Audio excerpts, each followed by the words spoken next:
Hey guys, and welcome to or back to the Paws in Pursuit podcast with your host, Summer Clark.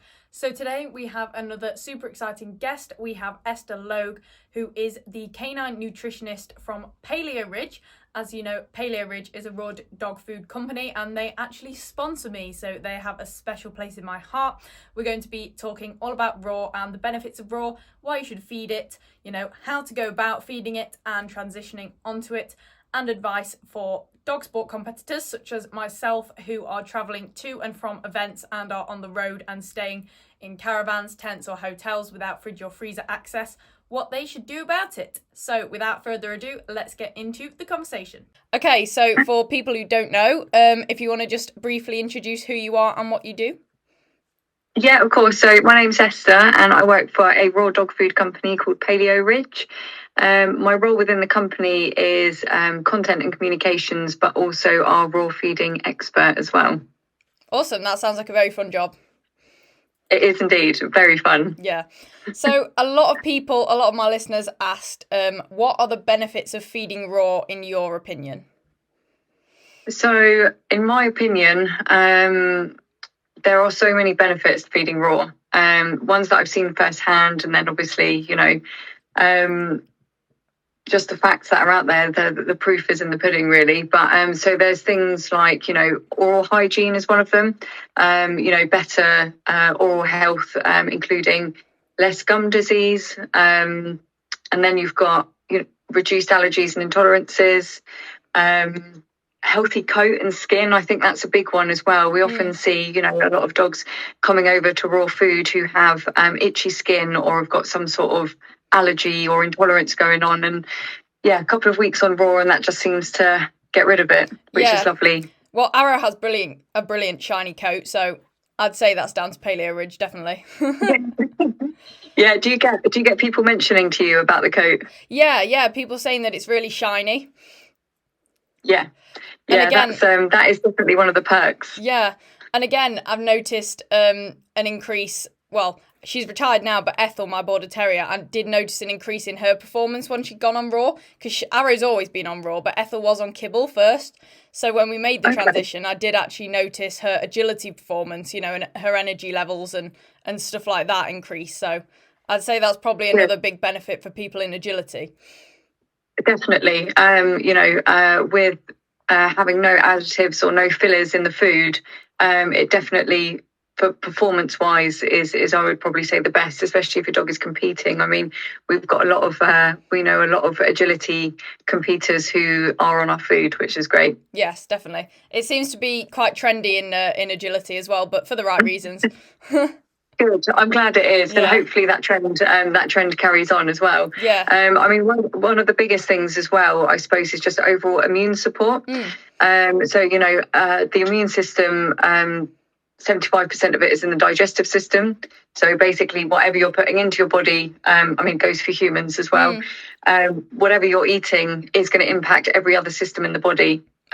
So that is one of the biggest things. And I mean, if you're somebody or if your dog eats a lot of processed foods, then ultimately they are going to slow down a bit and there are going to be, malnutrition problems there. That's really interesting. I didn't realise the 70% of it was from digestion. Yeah, it's actually another interesting fact as well for you about the digestive system is that 95% of serotonin is in the gut. Oh, really? Wow, okay. Yeah. Oh, that's the feel-good hormone, isn't it? It is indeed, yeah.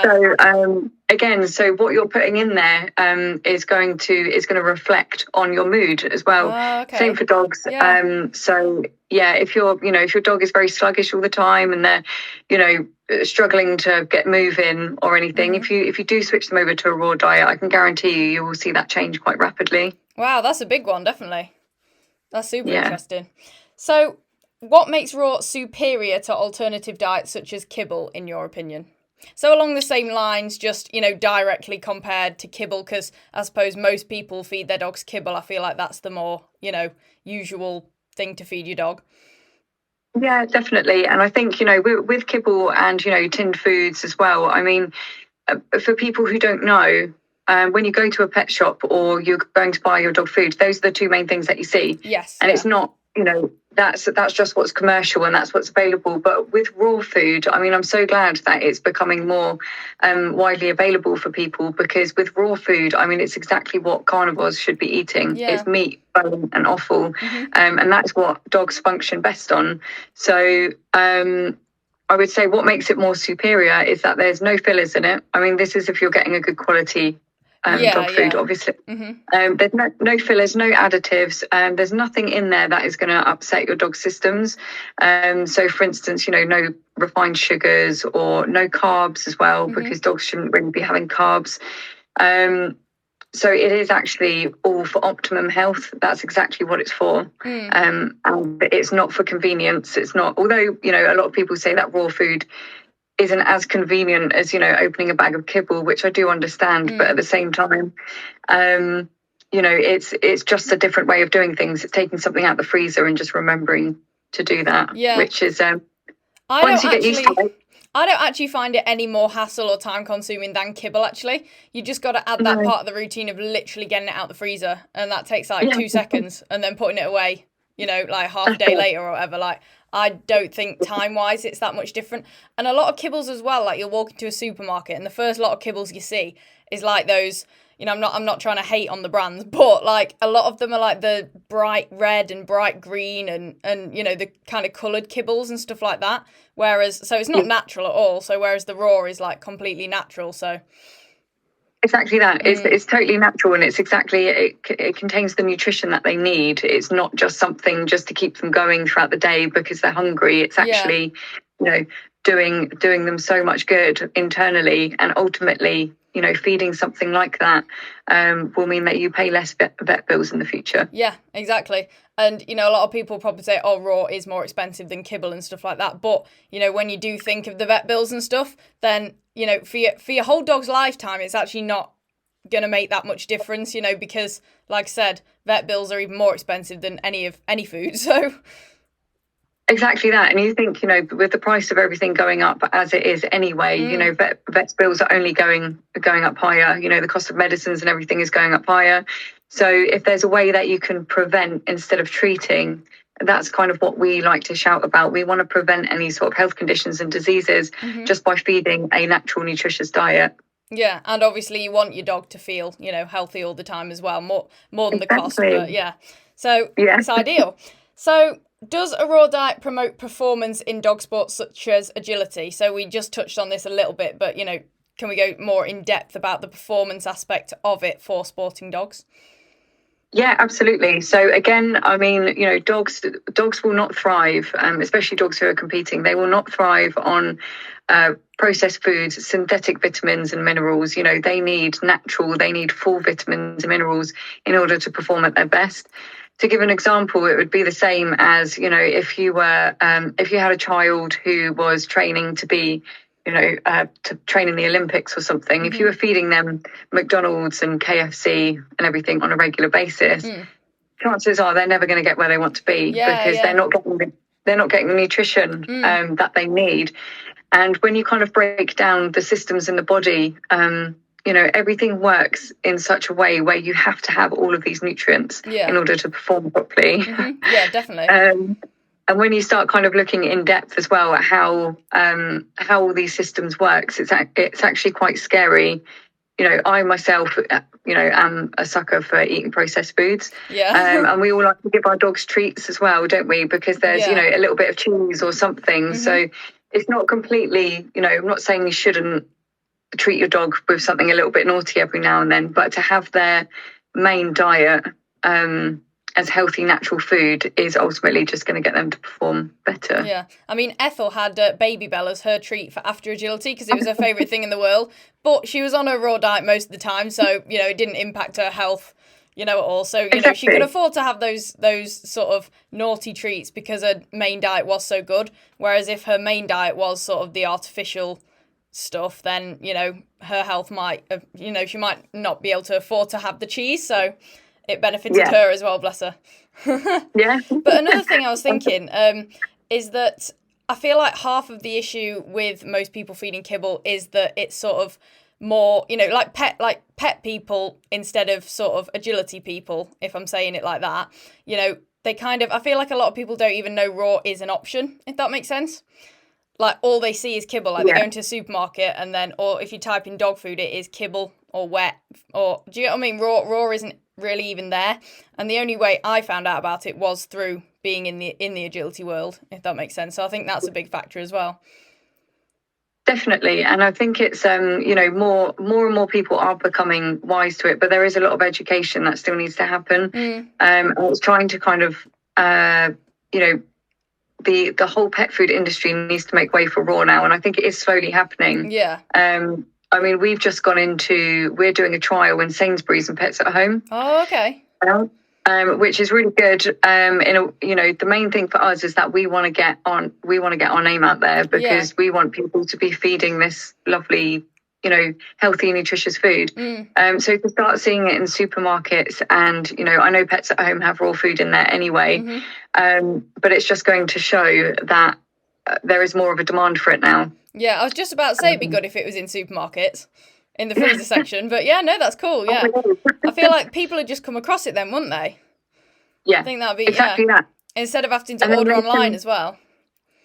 Yeah, because they can, you know, when they're doing their weekly shop, they can, you know, just try a pack rather than doing a whole big order. Yeah, that's if they're not too sure about it. Yeah, pick a couple of packs up. If it's good and they, you know, want to do bigger orders, then they can come direct to us. So they've then got the best of both worlds there. And I think with agility as well, a lot of people forget that, like, the dogs that do agility are essentially athletes. Like, you wouldn't feed like Mo Farah or whoever with McDonald's, would you? Do you know what I mean? Like, so it's the same principle, and I just don't think people think of it like that. But when you actually look what an agility dog does, it is essentially what an athlete would do, you know, when you're comparing it to humans. Exactly that. So, does a raw diet provide all of the necessary nutrients, or should you add vegetables or supplements to your dog's meals? And if so, what vegetables or supplements do you recommend? So this is actually something I've thought of before when I'm feeding just a raw diet. I'm thinking, you know, what about the vegetables, or, you know, any other supplements, you know, away from that strictly sort of carnivorous diet. That's the word. Yeah, this is an interesting one, because there seems to be a great debate about what, you know, should you feed vegetables, should you not? When do you add supplements in? Should you give supplements like from a puppy? Yeah. And I think, I mean, ultimately the biggest rule with raw feeding is to feed a variety, first of all, because different animals contain different nutrients. So, you know, feeding, say, 5 different animal meats within the space of a month is recommended, because then you're getting all sorts of different vitamins and nutrients from there. Vegetables are good. Dogs cannot they cannot process vegetables and fruit the same way that humans can. Okay. So whereas we can eat fruit and veg all day long, and it's absolutely fine. But with dogs, they only need a very, very small amount. So I would say if you are feeding vegetables, you know, you don't really need to do any more than about 20% of their daily feed amount. Okay. I would say. And I know some people like to give a lot more, and it's fine. It's not going to do them any harm whatsoever, but they can only process so much, which means they will only gain nutrients from a certain amount. And after that, the rest will just be waste. Oh, okay. Oh, I see. And I know they say, and I've realised as well since swapping my dogs to raw, is that their poos are smaller when they're on raw, because there's less waste, and that shows that there's less like rubbish in it, because there's not as much rubbish to come out. So that's a perk as well if you don't like picking dog poo up. That's probably one of the things I should have said in the benefits, is because that is something that dog owners absolutely love. And you're right, when there's so little waste, their poos are so small and compact and barely any odor as well. It's like a dog owner's dream. Yeah, literally. So why not? As well, exactly. I know you sell like the duck necks and the carcasses and stuff like that. So for them, would you, like the bones kind of thing, would you feed them instead of a meal, or as well as? Is that sort of a supplement to the main meal, or? So I would say they can be given in addition to their meals. But the only thing that I would say about that is, I mean, with like duck necks and lamb ribs and stuff, you can give them as like a a supplement or a treat, a couple of times a week, Yeah. on top of their, daily food allowance. But what I would say is, just if you are introducing raw bones for the first time, is to just monitor them, because there's the correct bone content in the complete meals. So if you're then giving additional bones on top of that, it can, make their poos white and crumbly, which means they're having too much bone content. But you can kind of gauge that. Every dog is completely different. So you can kind of test the waters with it and give a duck neck, on one day. If their poos are fine, then you can give a duck neck, on another day. No problem. But if you give a whole rack of lamb ribs, in addition to their complete meals, then chances are you're probably going to find that's going to be a little bit too much for them. Yeah, and no dog's going to turn that down. No, but they are good. A whole raw bones are good for teeth. Yes. Having the dog chew on them, it's just going to scrape all the plaque off of their teeth. And make their gums all nice and healthy. So, would definitely recommend them. It's essentially a toothbrush for dogs, and they enjoy it, so... Yeah. It keeps them busy for a bit. Yes, exactly, which everyone likes. Yeah. So this is another question that kind of ties into the digestion that we were talking about. So is raw easier for dogs to digest than alternative diets such as kibble? I would say easier... Yes, only because, a dog's stomach acid is, way stronger than ours is. So they are built for breaking down meat and bone. However, when they're fed on kibble and processed foods, what happens is that actually changes their stomach acid alkaline. Oh, okay. Which they shouldn't have that at all. They should have a really acidic environment in there. So I would say, dogs probably can digest kibble really easily, but when you see the waste from the other end, that's not how their poos should be, really. Yeah, no, that's so true. I would say, in terms of them, absorbing nutrients, I wouldn't say kibble's good for that. For raw, it is good. They're breaking down that food really easily with the acidic environment. And I don't know if I've ever heard of a case study or anything where a dog has struggled to process the raw food. Yeah. And this is a really random question. I should probably know this, but can dogs get like digestive issues like humans can, like IBS and stuff like that? Yeah. They can get that, yeah. Yeah, and it's I was doing some studying recently and found out that for the first time ever, really, in the last few years, that they've discovered that dogs can get Crohn's disease. Oh, really? Oh, okay. Yeah, and Crohn's is built through inflammation, and it's becoming more and more common because of the types of foods that they're eating. Oh, okay. So the more processed foods, the more inflammation, the more irritation, and then the more digestive problems that they're getting. Yeah. So it's actually it's on the rise, and it's quite scary. And I think that's why. Bring it back to basics, go back to a natural diet, because dogs shouldn't be having these conditions. Neither should humans, really. No, but we're kind of built to eat processed foods, in this day and age. But dogs are a lot more sensitive to it, and because their lifespan is not quite as long as ours, the effects can happen quite a lot quicker. Yeah, definitely. So, should you give your raw-fed dog? Oh no, we've already done that one. It was the bones one. I kind of skipped ahead. Okay, we've done that one. So, are there any dogs that can't eat raw? So, talking about issues that dogs can have. So, for example, those with certain health conditions such as gastrointestinal issues. So, can every dog have a raw diet, or will it bother some dogs, or? It will bother some dogs. So okay. I'm not gonna sit here and say that this diet is perfect for every single dog on the planet, because it's not. The majority of dogs is absolutely fine, but you will find that there are some dogs, if they've had a history of gastrointestinal issues, they may find it difficult to process a lot of bone. Okay. For instance, and there are ways around that, because bone is so important for their diet, but the only thing that I would say is that you should, go by your vet's recommendation. And I know a lot of vets aren't overly pleased with raw food. Yes, yeah. But, if your dog has had some serious issues and there are some concerns about what they're eating, then I would always say to go do a lot of research and get a veterinary's advice, whether it's your vet or whether you go and see a holistic vet and get just get some advice of somebody who knows about raw feeding. Yeah.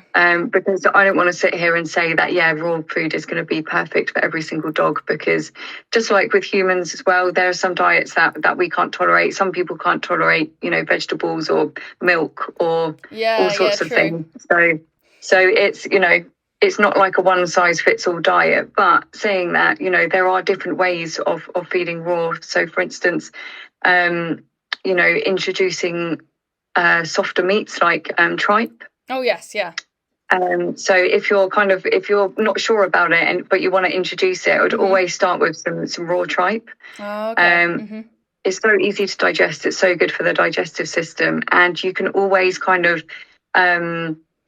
use that kind of like a 70% tripe, and then you can use 30% of a complete meal just to see how they go. Oh, okay. So you're going to have less bone in there to start with, but it's just testing the water to see how they get on with it. Oh, I see. So what about when you transition from kibble then to raw?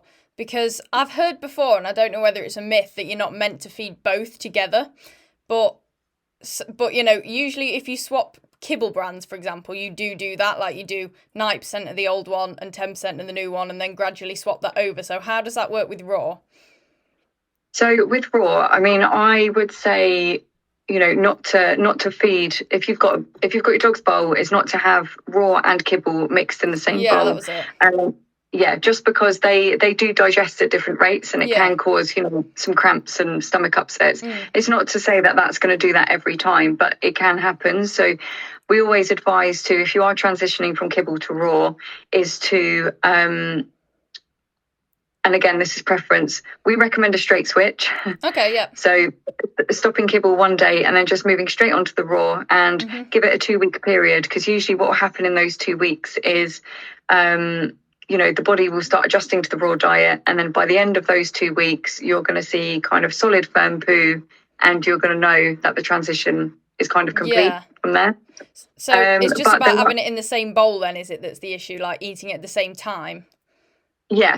Okay. Eating at the same time. I know there's people out there who do feed both, which is fine if you want to do that, because we're not going to have a go at anybody that's feeding kibble, because we do understand that some dogs, won't touch anything else, and for many other reasons. So I know a lot of people who will feed raw either in the morning or the evening and kibble for the other meal. Okay. Fine, if that's what you want to do. And some people, I know some people feel better doing a slow transition over to it. So if people are going to do that, we say to do it over about 4 weeks. Okay. And so you give 1 meal kibble and 1 meal raw food. If you're feeding wet food from a tin, then I would say you can always mix a little bit of raw in with that as well. Okay, you can do that, yeah. Yeah. Because as well, obviously, a lot of agility dogs, they'll get training treats that are usually dry, or the semi-moist as well is quite popular. But obviously they're eating that at a different time of day to the meals. So like Arrow will get some dry food, in his training sessions, but then he eats raw as his normal meals. But I suppose because it's not at the same time, then that's not a problem. Yeah, I think it's fine. And again, where every dog is completely different. Some dogs will probably be able to tolerate it, and some dogs not. So we play it safe by just saying, if you are going to make the switch, then do feed them at different times of the day, because the last thing that we want is for if someone was to feed it together and their dog gets a stomach upset, for them to put them off feeding raw. Yes, yeah, that's very true. It's what we don't want. So we want it to be as kind of like smooth and as easy as possible. Yeah, don't want to traumatise them.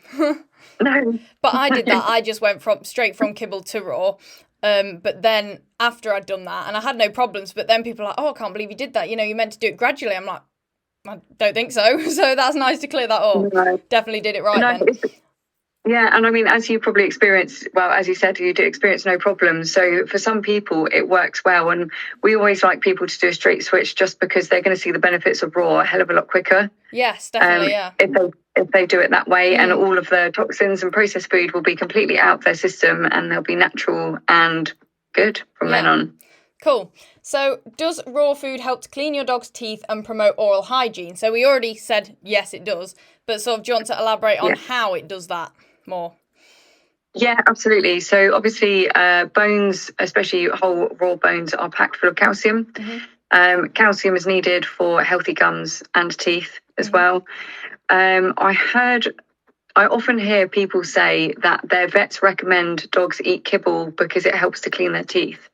And I just want to say on that, kibble is very starchy and carby, and that those bits of kibble are going to get stuck in the gum, and it's going to cause inflammation, and it's not really ideal.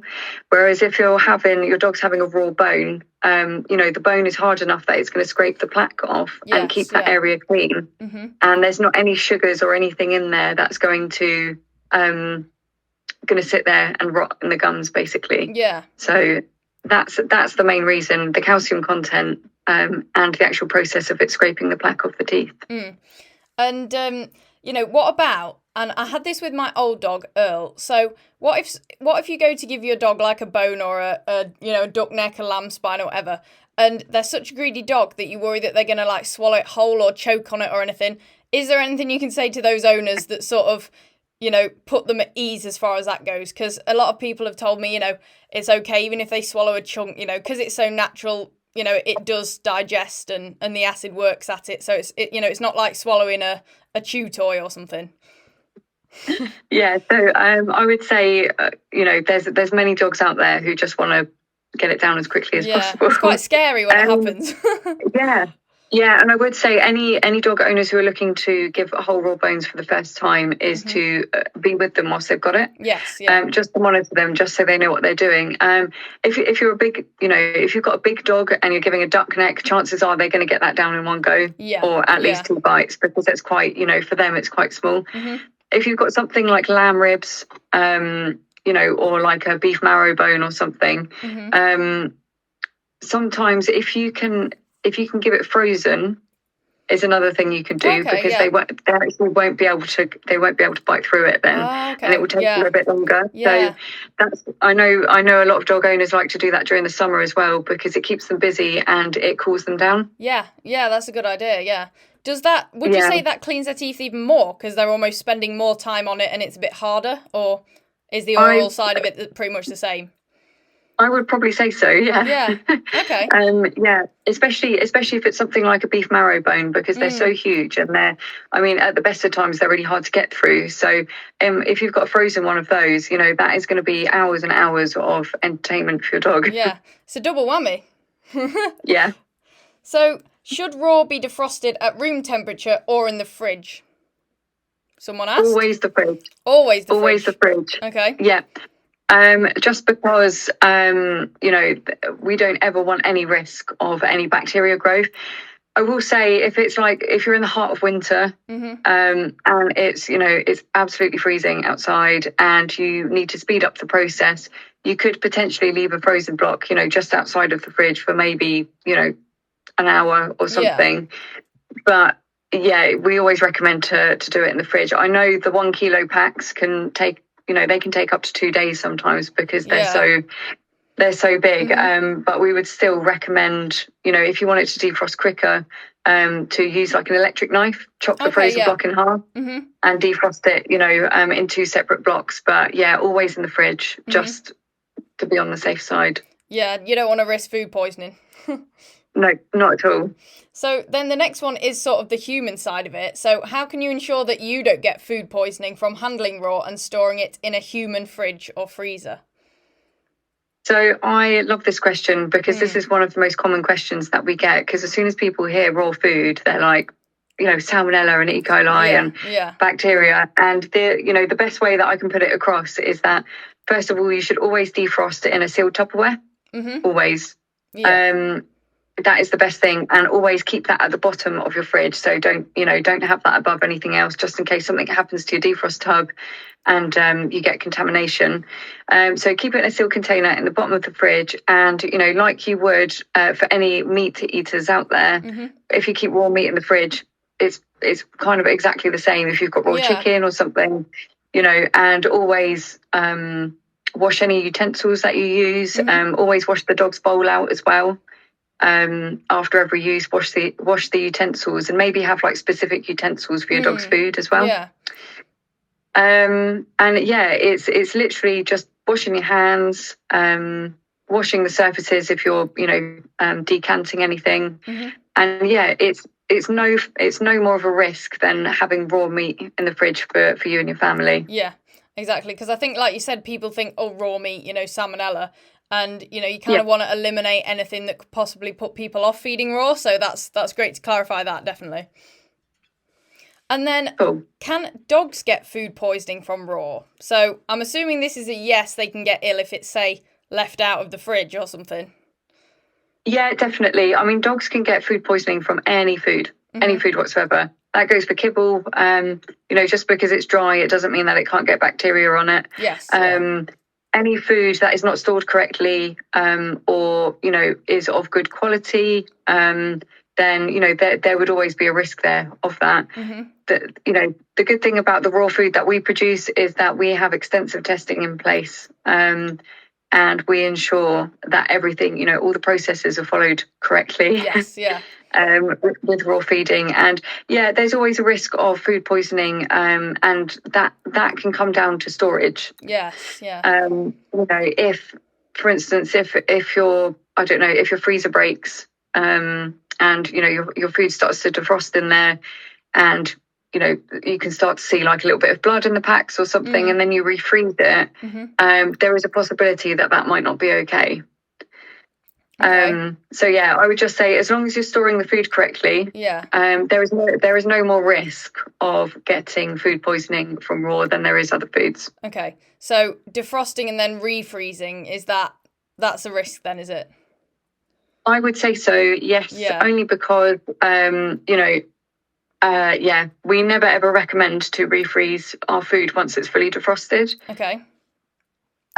So I know a lot of people, and to be fair, the majority of our customers, they will, with our 1 kilo packs, they will very, very slightly defrost it, just, so it's just defrosting around the edges, so they can get a knife through it, and then they'll refreeze it. And that's fine. Yeah, and that's fine. If it's anything over, if it's anything over 50% defrosted, do not refreeze. It could be fine. I've heard stories of people, who defrost their food and then they refreeze it and they have no problems whatsoever. That's fine for them, but we wouldn't recommend to do that. Just safety standards. Yes, yeah, makes sense. Do you think that's part of the reason why vets are a bit iffy about raw, is the sort of risk for the health aspect, or what do you think the reasons are behind vets being a bit funny with it? So I think, one is, I think there's a lack of education there, because I know that, unfortunately, vets don't have, massive amounts of nutrition training.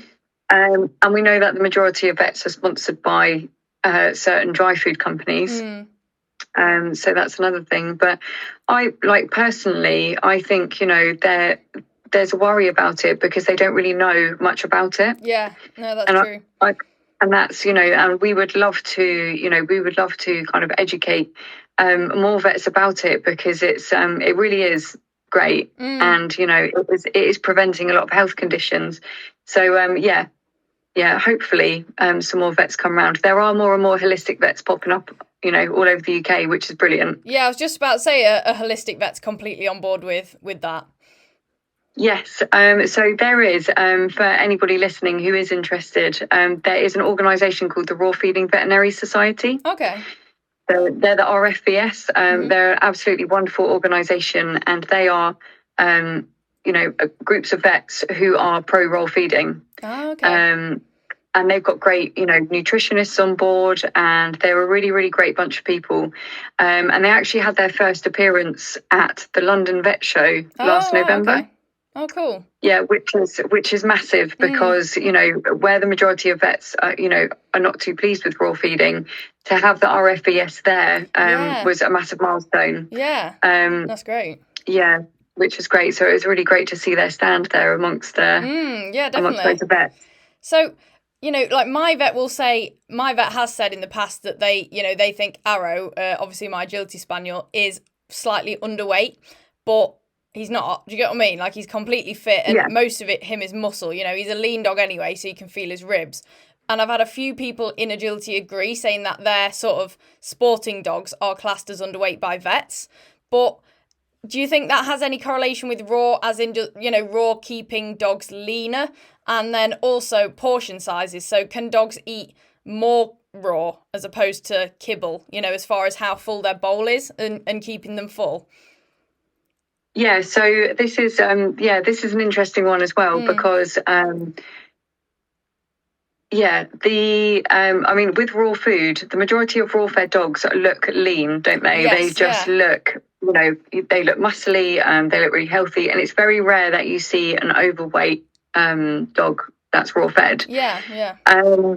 I think again the standards are changing, because I feel like dogs should look like that. Dogs shouldn't be chunky. They shouldn't be obese. They should be lean, athletic. Their dogs and their ancestors would be running around their entire lives hunting prey. Yeah, definitely. So they probably looked, very similar as well. And in terms of portion sizes as well, whenever people are switching over to raw, we've got a raw food calculator on our website, but we try and drum into people that it is just a guide. Yes. And that every dog is different and it has different metabolism rates and all sorts. So, I don't think you can overfeed on raw, basically, because there is no rubbish in there. It's all good stuff. And if you're giving your dog a little bit extra because they need it on a specific day, absolutely fine. No problem. And, we say to people using the calculator, if you're feeding a certain amount and your dog starts to lose weight, then you up the amount. Yeah. And vice versa. And there's no danger in doing that at all, because there's no sugars, there's no carbs, there's no fillers, additives, preservatives in there. And it's ultimately doing them good. So you don't have to worry about overfeeding. I mean, take that in context. Obviously, if your dog needs a kilo a day and you're giving them 2 kilos a day, probably a bit much. Yeah. But you're at least giving them more of the good stuff than more of the unhealthy stuff, I suppose. Exactly. So that was another one. How do you work out how much raw to feed your dog per meal? Now, Arrow is constantly moving. So he must be burning off his food constantly. He'll just pace around the house. He's being a working spaniel. He's always on the go. So he does eat, he eats more than probably the average pet. But, you said you've got your guide, but how exactly, without using the guide too literally, like you said, do you just start with the guide and then see how it goes? Or is there, anything else involved in that? Yeah, so I would say, start with the guide. If your dog is especially active, so for instance, when you put your dog's weight into our calculator, it will come up with kind of, they should be fed between 150 and 200 grams or something. Okay. If your dog is active, I would say go for the higher end. Okay, yeah. So, start with the 200 grams, see how they go. And the most important thing is to, make sure that they're not losing weight. Yes. Yeah. If they're losing weight, they're not having enough. If their activities are increasing, so if you're doing more agility or you're doing more competitions or something through a period, then definitely up it.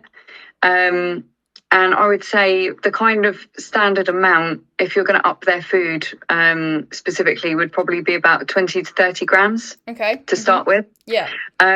Some dogs will need more than that. But again, it's such a grey area figuring out how much they need, because every dog is different. And obviously with the raw food as well, because there's no rubbish in it, they're going to be burning that off. They're going to be using that energy quite rapidly. Yeah, same as humans, I suppose. Like, you can't really, it's hard to tell everyone how many calories to eat, isn't it? Because it really depends on their lifestyle and, every kind of thing like that. Yeah, exactly. And metabolism plays a huge role in that as well. And everybody's metabolism is completely different. Yeah. So, and a lot of the time it's just down to genetics anyway, isn't it? Exactly. Yes. So this is quite a big one, and I've had this question a few times. So what is your advice to travelling dog sport competitors who feed raw but don't have access to a fridge or freezer during multiple day events? Yeah, this is a good one. Yeah, this is something that I have had to sort of try and work around before.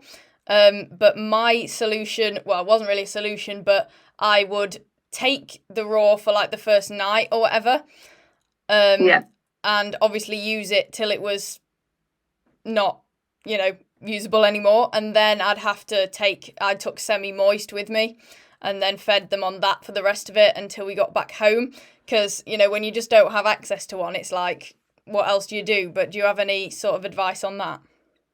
Yeah, of course, because I know this is something that puts people off feeding raw. Yeah. I've spoken to many people in the past, and they, you know, they're traveling a lot and they, you know, on the road the majority of their lives. So I completely understand that that's the thing that's deflecting a little bit. But so I would say what you do, you know, is do you take it in a cool box? Yes, yeah. Mm-hmm. Yeah, so you can get these electric cool boxes now, which are amazing. Oh, wow, okay.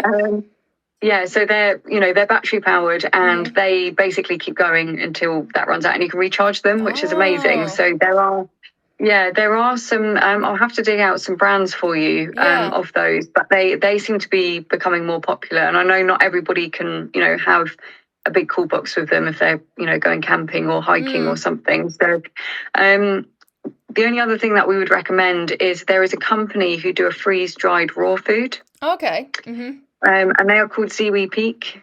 All right, okay. And they do, all of their food is freeze-dried.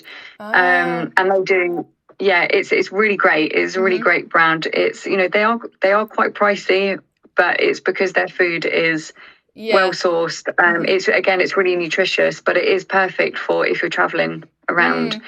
I suppose if you only need it for a few days, it's not like you have to buy loads and spend a fortune either, because events are usually like a week max. So and if you can get your hands on one of the cool boxes, you know, our classic mini pouches are ideal because you can actually slot loads of those in amongst each other. Definitely.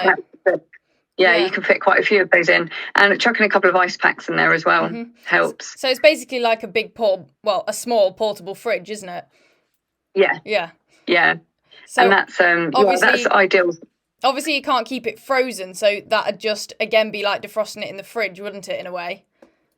Yeah. So there's still only so many days you can do that for, but I guess it prolongs it a little bit, and then, like you said, the freeze dried raw sounds like a good idea for the rest of the event. Definitely. And I mean, you know, if you're going to events in the UK, you know, we can, if you're staying in a hotel or somewhere, we can do, you know, we do next day delivery. Yes. So if you wanted some food delivered, obviously it's probably not the most convenient if you've got a hotel room and you've only got like a bathroom. If you don't have a fridge in there, it's probably not ideal. But if you've got a cool box, that would be equally as good. But so freeze dried raw is what we recommend for those long trips. Yeah. Again, with the dogs that have never eaten that kind of food before, again, is it just no real switch? You just kind of give it to them and they should be fine, because I suppose it's still raw, isn't it? So there shouldn't be any stomach upset introducing a freeze-dried version. I'd be quite surprised if there was, but then again, where every dog is different, and no matter what diet you kind of, you know, even if you're giving a different brand of raw food, sometimes they can have a bit of an upset stomach maybe for the first day because it's something completely different. So it's quite hard to say with that. You know, there's always the possibility that they might have an upset stomach when they're feeding something different for the first time. Yeah, I suppose that could even happen going between different like types of food, so like turkey, lamb, stuff like that. You know, you never know. Yeah, exactly that. They might have an intolerance to a specific meat that you don't know about yet. Yeah. Is it true that the turkey is softer on the stomach? Turkey and chicken, isn't it? That's slightly nicer for the stomach than like lamb and stuff like that. Yeah, turkey we recommend that to anybody switching over or to any dog to have an upset stomach, just because turkey is so plain, it's so easy to digest. And it works wonders. You know, to go a step further than that, lamb, tripe and turkey is an excellent combo. Yes, because I know vets have said before when my dogs have had upset stomachs, you know, give them chicken and egg or, you know, bland stuff like that. So I suppose that's the same for raw. Yeah, definitely. And there's, you know, eggs are always a good addition to a raw diet as well. Would you just give the eggs like as they are with the shells and everything? Or would you? Shells are really good. Oh, really? Yeah. Okay. So I know a lot of people, they'll crack the egg, you know, on top of the raw food. So just the raw egg, and then just crush up the eggshell and sprinkle that on the top as well. Oh, okay. I was going to say, because I think if I gave a whole egg to Arrow with his soft spaniel mouth, he wouldn't know what to do with it. He'd probably just carry it around. Yeah, maybe don't give the egg whole. Yeah, I suppose it's protein as well, isn't it, for them, just like us? So yeah, I think that's a lot of things that's a thing that people wouldn't even think to include in their dog's food is an egg. So that's good to know. Yeah, protein and also calcium in the shell. Yes, is good. What was the other thing you said? The raw bones have the calcium in, don't they? Yeah. So again, just quickly back to that. So the raw bones have the calcium and they help with the teeth. Does the complete meals also help with the teeth? You said that's also good for because I know a lot of kibbles are there's a few kibbles that are sort of branded as good for cleaning teeth because of the shape or whatever of the biscuit, which is bizarre. But yeah, if you can feed your dog a normal raw meal and it helped their teeth, then yeah. Definitely. Yep. The complete meals are really good for oral health. So cool. So we've already covered, can you feed a mixture of raw and alternatives such as kibble? So not in the same bowl, but you can give it, separately. So this question, is raw more expensive to feed than kibble? So we know generally it is, but yeah, I mean, yes. In a way, but also, I was doing some research recently, and a lot of the big bags of kibbles are very expensive. I was actually quite shocked at the price, and I know that a massive bag like that is probably gonna, you can keep it on the shelf for 3 months or something.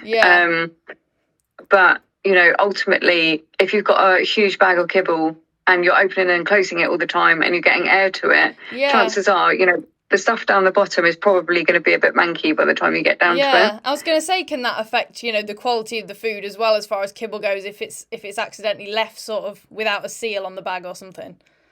Definitely. Yeah, so there's still storage issues with that. People say, the storage and the defrosting's hard work with raw, but, it can happen with kibble as well. Yeah. Oh yeah, definitely. No food is safe if it's not stored correctly. Then there is issues. But yeah, so raw food. I mean, if you really break it down, you can find a way of making it very affordable. Yeah. So for instance, I don't know if you've tried it yet, but our essentials range. Yes. Yeah. In the smaller boxes. That's it. Yeah. We tried those. So that's £2.19 per pack, and that's for 500 grams, which in the raw feeding world is really good. Yeah, definitely. And if you can, the way that we get the price down with that is that we've added more vegetables to it, so it's 20% vegetables. I was just about to say that's the one where you can see the vegetables in it, isn't it? Yeah, that's it. Yeah, so just enough vegetables for them to be able to digest. Exactly. Yeah. So it's not overloaded with it. But there is more veg in there than say our classic range, which is purely just meat, bone, and offal. Yeah. But then feeding something like that, if you can afford to feed that, then that is going to be doing way better for your dog's internal systems than a big bag of kibble. Yeah. No, definitely. Would you recommend feeding a mixture of the complete meal and the essentials then, or mixing it up a bit, or is one better than the other in your opinion? Yeah, so I would say anybody who's looking to try our food is to try the different ranges. So we've obviously got the classic, which has got no fruit or veg in it, which is ideal for those dogs. There are many dogs out there who can't tolerate fruit or veg at all. Yeah. So it's good to have a range without them. And then you've got the Paleo Plus range, which has a 5% mix of superfoods in it. Oh, yes, that's it, yeah. And then you've got the Essentials, which has got the 20% veg. So all of them, I mean, there's a good variety of different meats and proteins in them. So switching up between them, yeah, perfect. Do you just want to expand a bit on the superfoods? Because some people might not know what they are. So in the Paleo Plus range, that is, isn't it? Yeah, so the Paleo Plus range, I'd probably say is our more superior range, I guess. And the antioxidant superfoods included in there. So you've got organic hemp seed powder, green-lipped mussel, kale, blueberries, blackberries, seaweed, and green-lipped mussel, if I didn't say that already. I think you might have, but yeah. Yeah. So that mix of superfoods is like potent antioxidants. It's all natural, and that's just for like an extra immune boost. Okay.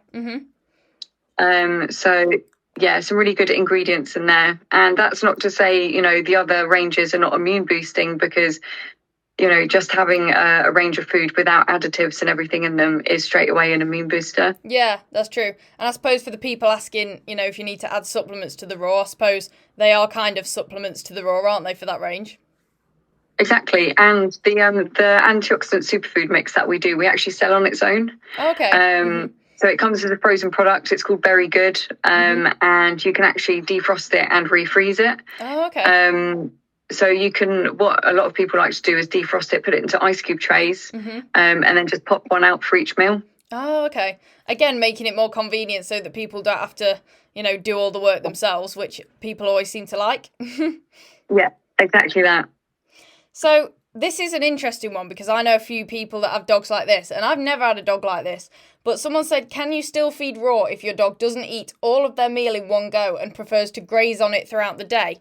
So I have one friend in particular that is fed on wet food, and they give it to him in the morning in a whole bowl, and he has a little bit and then leaves it for a few hours and then goes back. And by the end of the day, he has pretty much eaten it all, but it takes the whole day. And obviously, if it was raw, it had gone off. Yeah, I know this is actually quite a common thing. Yeah. I do know people who've got dogs and cats as well who just love to graze. My cat, for instance, she has always been a grazer ever since she was a kitten, and it's quite frustrating in the summer.